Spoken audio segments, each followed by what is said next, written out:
One of the most important questions that everyone has him or herself is, why Almighty Allah created the universe? Why are we here? Most of the people even think that we are here to enjoy the light, and they even don't care that what is going to come next after this life to them. Regarding to that, Allah subhanahu wa ta'ala mentioned in Surah Al-Mu'minun verse 150. Did you suppose that we created you aimlessly and that you will not be brought back to us? He is warning us that we would be brought back to Him. It means that there's a need, there's a reason, and we should take care of it. What can the reason be? In Surah Al-Talaq verse 12, Allah subhanahu wa ta'ala says, it is Allah who has created the seven heavens, and of the earth they are like, and the command descends between them, so that you know Allah subhanahu wa ta'ala is powerful over all things, and that Allah encompasses everything in knowledge. So what does it mean? It means that He created the seven heavens and the earth so that we know He is much powerful and encompasses everything in His knowledge. Or in a short sentence, He created the creatures to be known. I say I'm an engineer. Who's gonna accept that I'm an engineer? Of course, nobody, until they haven't seen a product of my engineering things. So for that, there should be some people to see my product and then accept that I am an engineer. Otherwise, it's meaningless to say that I'm an engineer. So we know that Allah subhanahu wa ta'ala is al-Khaliq. Khaliq means creator. So creator without creation is not called creator. Therefore, Almighty Allah created us to be known as a creator. But remember, brothers and sisters, He is the only one who creates out of nothing. For example, a carpenter who creates a chair and a table with the help of wood and nails.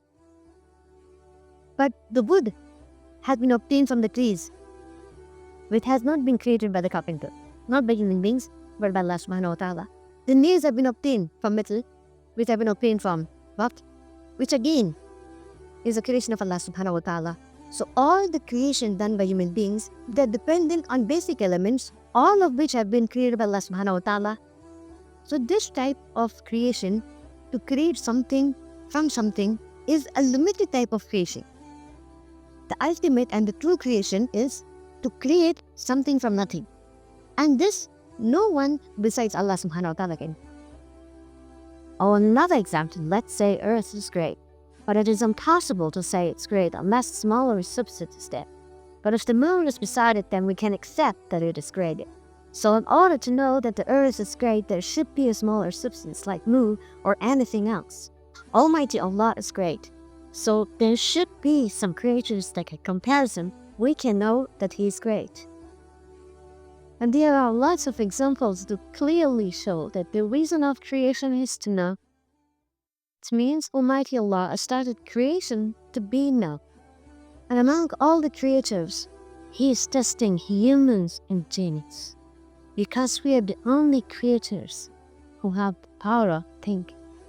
What does it mean? It means that the one who thinks better can better know of Him. Allah subhanahu wa ta'ala mentions, مَا خَلَقْتُ الْجِنَّ وَالْإِنسَ إِلَّا لِيَعْبُدُونِ. And I have not created mankind and jinn except to worship. The word liya'budun means to worship. Worship who? We should know the one we worship. A rational person only worships the one who is the best, powerful, and worthy of worship.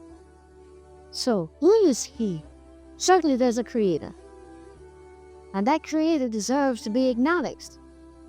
And that creator deserves to be obeyed. Because that creator has the only one has the right to legislate and to adjudicate and to be for humans who have the highest intellect to conform to. And definitely, that creator has no associates and that creator has no comparisons.